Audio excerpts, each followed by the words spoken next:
অসমৰ হিয়াৰ আমঠু জুবিন গাৰ্গ গৈছিল নৰ্থ ইষ্ট ফেষ্টিভেললৈ, যি নৰ্থ ইষ্ট ফেষ্টিভেল অনুষ্ঠিত হৈছিল ছিংগাপুৰত। আৰু দেখা গৈছিল যে তাত অনুষ্ঠানত অংশগ্ৰহণ কৰাৰ আগতেই অতি ৰহস্যজনকভাৱে অসমীয়াৰ হিয়াৰ আমঠু জুবিন গাৰ্গৰ মৃত্যু সংবাদ বিয়পি পৰে। আৰু পৰৱৰ্তী সময়ত যথেষ্ট অসহনীয় অসম, ভাৰত তথা বিশ্ববাসীৰ বাবে, জুবিন অনুৰাগীৰ বাবে। আৰু সেই মৃত্যুৰ ৰহস্য ভেদ কৰাৰ অৰ্থে অসম চৰকাৰৰ দ্বাৰা গঠিত CIDৰ SIT যি 9জনীয়া অভিযানকাৰী দল আছে, তদন্তকাৰী দল আছে, সেই তদন্তকাৰী দলে দিনে নিশাই অব্যাহত ৰাখিছে জুবিন গাৰ্গৰ মৃত্যুৰ ৰহস্য ভেদ কৰাৰ তদন্ত। আৰু পৰৱৰ্তী সময়ত দেখা গৈছিল যে নৰ্থ ইষ্ট ফেষ্টিভেলৰ উদ্যোক্তা শ্যাম কানু মহন্ত, জুবিন গাৰ্গৰ মেনেজাৰ সিদ্ধাৰ্থ শৰ্মা, বাদ্যযন্ত্ৰী শেখৰজ্যোতি গোস্বামী, সহকণ্ঠশিল্পী অমৃতপ্ৰভা মহন্ত আৰু জুবিন গাৰ্গৰ যি 2 দেহৰক্ষী আছিল, কেইবাজনো লোকক, ইতিমধ্যে প্ৰায় 7জন লোকক SITয়ে গ্ৰেপ্তাৰ কৰি আদালতত হাজিৰ কৰাইছে। ইতিমধ্যে ইয়াৰে 5গৰাকীক শ্যাম কানু মহন্ত, সিদ্ধাৰ্থ শৰ্মা সহ 5জনক বাক্সাৰ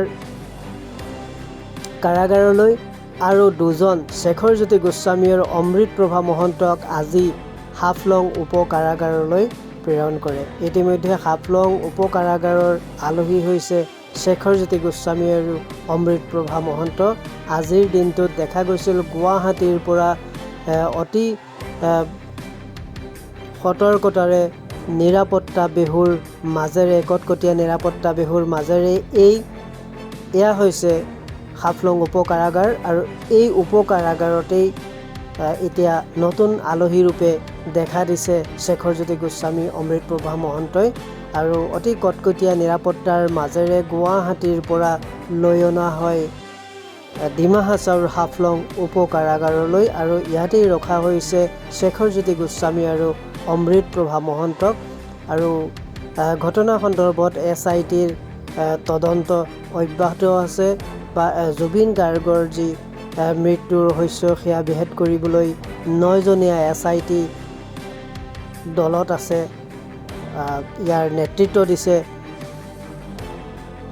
মুন্না প্ৰসাদ গুপ্তাই।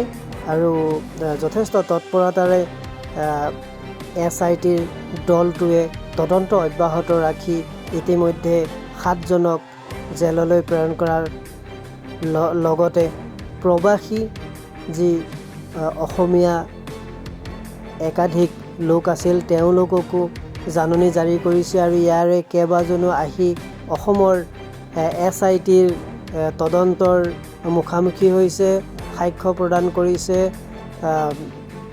আৰু ইয়াৰ লগতে SITয়ে যি জাননী জাৰি কৰিছিল, সেই জাননী লাভ কৰাৰ পাছতে কেইবাজনো ছিংগাপুৰৰ পৰা আহি উপস্থিত হৈছে। আৰু ইতিমধ্যে দেখা গৈছে যে অসমৰ ভিন্ন প্ৰান্তৰ আৰক্ষী থানাসমূহত 60টাৰো অধিক গোচৰ জুবিন অনুৰাগীয়ে দিছিল। সেই গোচৰসমূহ ৰুজু হৈছিল আৰু সেই গোচৰসমূহো তন্নতন্নকৈ পৰ্যবেক্ষণ কৰিছে। আৰু ইয়াৰে SITয়ে তদন্ত অব্যাহত ৰাখিছে, বিভিন্নজনক সাক্ষ্য গ্ৰহণ কৰিছে। আৰু যি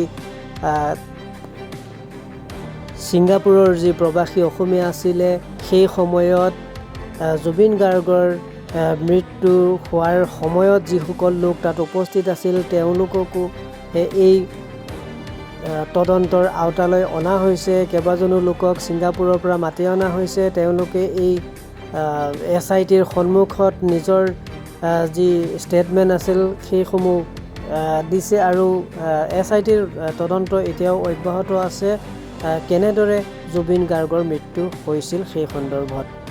অসমীয়াৰ হিয়াৰ আমঠু জুবিন গাৰ্গৰ মৃত্যুৰ ৰহস্য ভেদ কৰিবলৈ অসম চৰকাৰে গঠন কৰি দিয়া CIDৰ SITত মুন্না প্ৰসাদ গুপ্তাৰ নেতৃত্বত গঠন হৈছে 9জনীয়া যি দল আছে সেই দলে অভিযান অব্যাহত ৰাখিছে, তদন্ত অব্যাহত ৰাখিছে। এতিয়ালৈকে নৰ্থ ইষ্ট ফেষ্টিভেলৰ মূল উদ্যোক্তা শ্যাম কানু মহন্ত গ্ৰেপ্তাৰ হৈছে। একে সময়তে গ্ৰেপ্তাৰ হৈছে জুবিন গাৰ্গৰ মেনেজাৰ সিদ্ধাৰ্থ শৰ্মা, ইতিমধ্যে গ্ৰেপ্তাৰ কৰা হৈছে। জুবিন গাৰ্গৰ সম্পৰ্কীয় ভাতৃ তথা আৰক্ষী বিষয়া সন্দীপন গাৰ্গ গ্ৰেপ্তাৰ হৈছে। জুবিন গাৰ্গৰ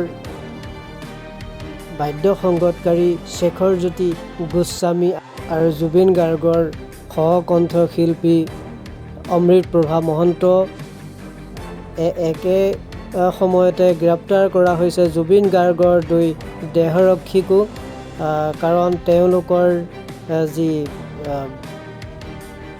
একাউণ্টত বৃহৎ পৰিমাণৰ ধনৰ লেনদেন হোৱাৰ তথ্য SITয়ে পাইছিল আৰু ইতিমধ্যে দেখা গৈছে যে 7জনকৈ লোকক, ইয়াৰে 5জনক বাক্সাৰ কাৰাগাৰত আৰু 2গৰাকীক আজি শেখৰজ্যোতি গোস্বামী আৰু অমৃতপ্ৰভা মহন্তক হাফলঙৰ উপ কাৰাগাৰলৈ প্ৰেৰণ কৰিছে। দুয়ো উপ কাৰাগাৰৰ আলহী হৈছে আৰু SITয়ে এই সন্দৰ্ভত পুনৰ তদন্ত অব্যাহত ৰাখিছে।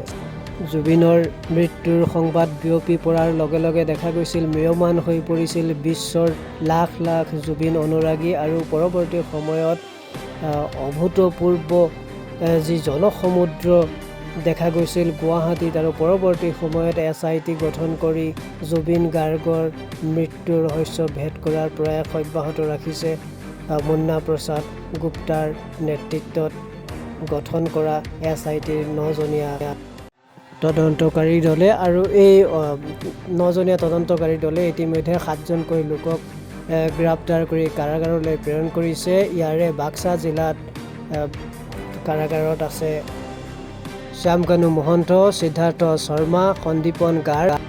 এইপিনে আজিৰ দিনটোত জুবিন গাৰ্গৰ বাদ্য সংগীতকাৰী শেখৰজ্যোতি গোস্বামী আৰু সহকণ্ঠশিল্পী অমৃতপ্ৰভা মহন্তক ডিমা হাছাওৰ হাফলং উপ কাৰাগাৰৰ আলহী কৰি ৰখা হৈছে আৰু ইতিমধ্যে দেখা গৈছে যে যথেষ্ট নিৰাপত্তা বেহু গঢ়ি তোলা হৈছে হাফলং উপ কাৰাগাৰৰ সন্মুখত আৰু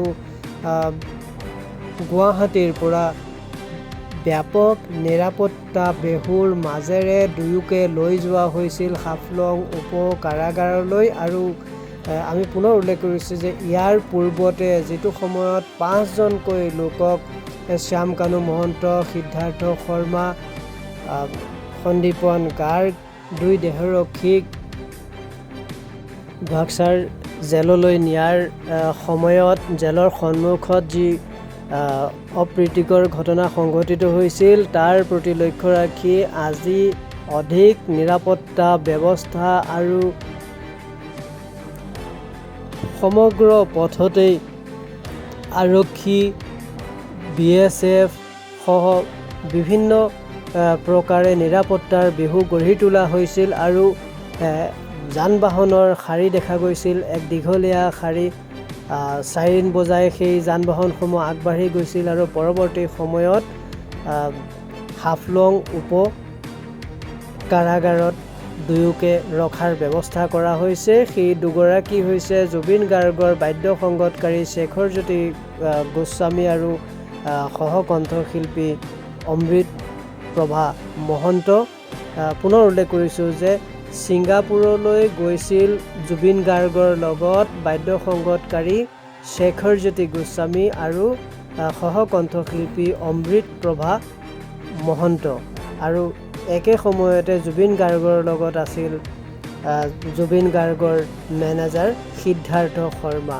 এই আটাইকেইজনে জুবিন গাৰ্গৰ লগত ছিংগাপুৰলৈ গৈছিল আৰু পৰৱৰ্তী সময়ত দেখা গৈছিল যে অতি ৰহস্যজনকভাৱে জুবিন গাৰ্গৰ মৃত্যু সংবাদ বিয়পি পৰাত ম্ৰিয়মান হৈ পৰিছিল লাখ লাখ জুবিন অনুৰাগী আৰু তাৰ পাছত দাবী কৰা হৈছিল জুবিন গাৰ্গৰ মৃত্যুৰ ৰহস্যৰ সঠিক তদন্ত।